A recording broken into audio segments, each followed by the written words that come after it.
Земјоделците од регионот кои одгледуваат ориз се надеваат дека ќе го фатат оптималниот рок за сејдба, иако одминува и втората половина од април. Подготовката на површините и полнењето се интензивира во атарот на Оризари, каде се зафаќа водата од реката Масалница. Со оглед на известното доцнење во сеидбата на оризот, некои од земјоделците се одлучиле да користат од турските семиња што беа донесени пред 2 години, надевајќи се дека нивниот пократок рок на вегетација ќе се вклопи во сегашните услови кај нас. Кај дел од оризопроизводителите пак постои оптимизам, оти сепак навреме ќе ги завршат сеидбените активности и покрај неповолните временски услови што се појавија на почетокот од сезоната. За сега се уште е добро. Да, уште е.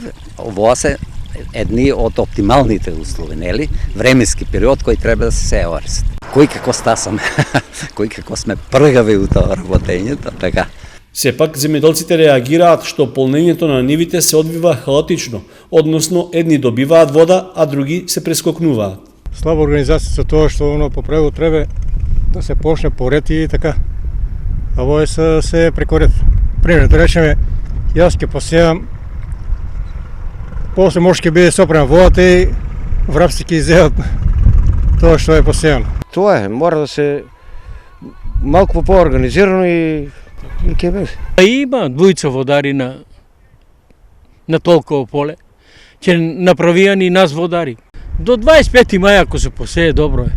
Земјоделците се свесни оти постои и субјективен фактор поради кој полнењето на нивите не е координирано.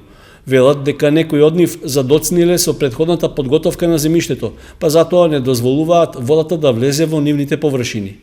Од друга страна, оризопроизводителите очекуваат и луѓето кои се задолжени за распределба на водата да настапуваат поорганизирано, за да може расположивите количини вода да се искористат што порационално.